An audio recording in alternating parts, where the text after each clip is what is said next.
Régimen laboral de la República Cafetalera de El Salvador. El régimen laboral y República Cafetalera. La estructura cafetalera se modificó ya que muchos campesinos propietarios de pequeñas tierras siguieron cosechando y plantando diversas semillas, frutas y otros artículos. Grandes terratenientes se apoderaron de sus tierras y los campesinos no podían pagar las deudas contraídas con ellos, así que se convirtieron en jornaleros que buscaban empleo en haciendas y fincas.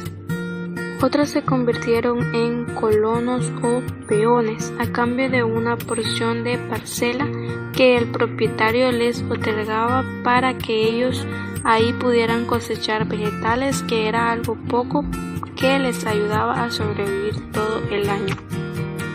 Control estatal del régimen laboral. El crédito agrícola era muy importante en ese tiempo, ya que los cafetaleros podrían vender sus productos.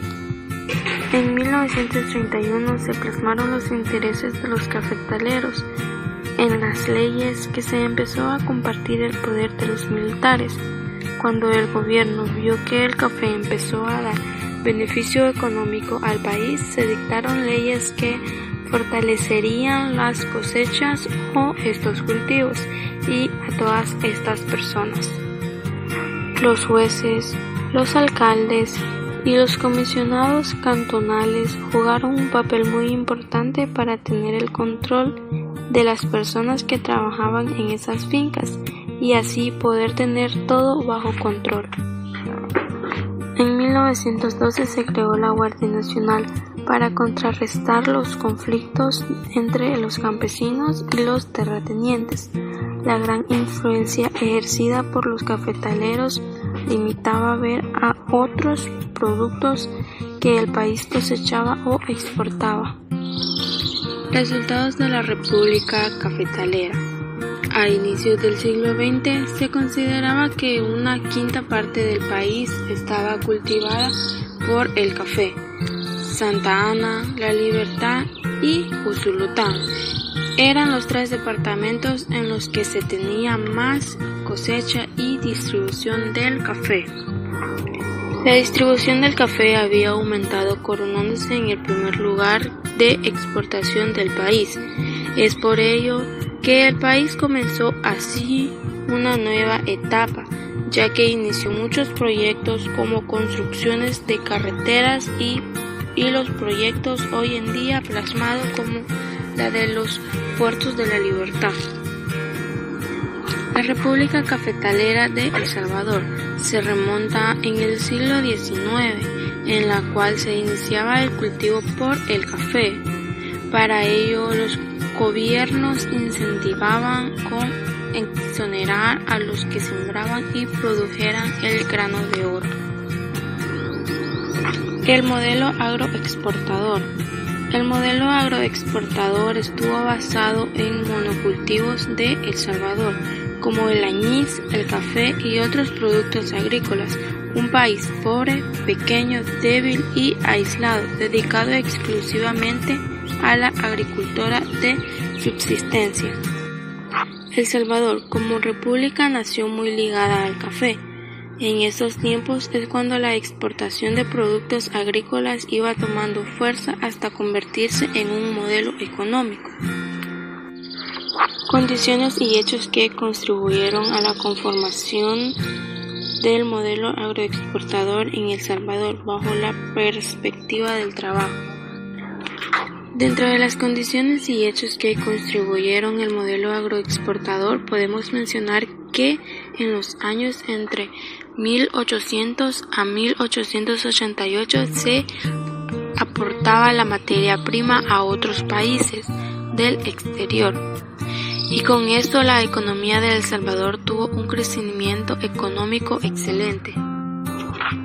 Dentro de los aspectos más relevantes que se contribuyó mucho a que este modelo fuera todo un éxito, es por eso quienes administraban dicha exportación eran familias que se dedicaban principalmente al cultivo del añís y café.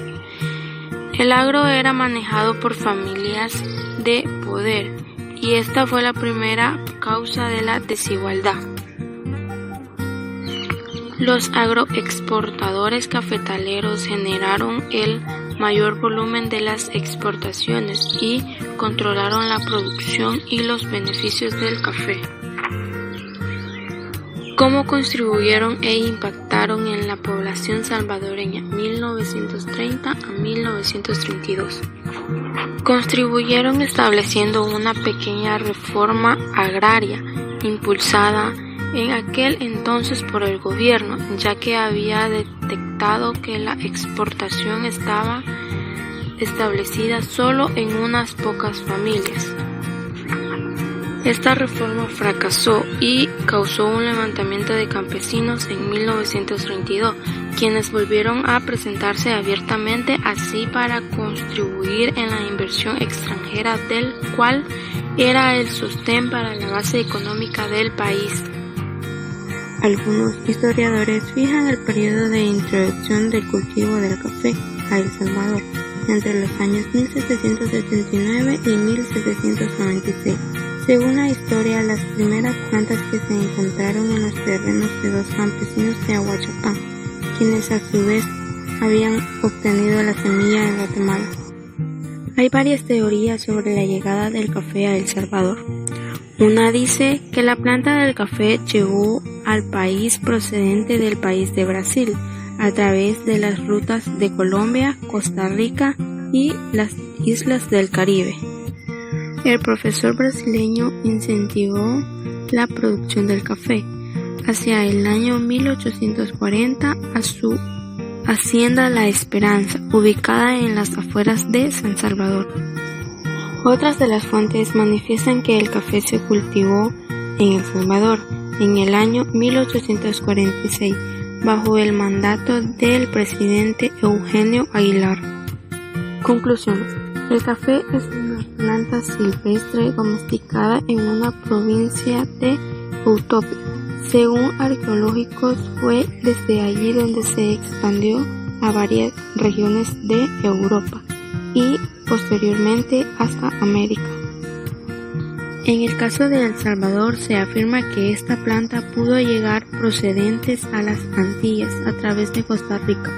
Otras fuentes afirman que se introdujo gracias al presidente Eugenio Aguilar. La llegada del café a El Salvador dio como resultado la definición de un modelo económico basado en la propiedad privada y sustente en la teoría del liberalismo económico. El cultivo del café no solo estableció el rumbo económico de El Salvador, sino que además definió las clases sociales basadas y originarias a partir de la oligarquía cafetalera.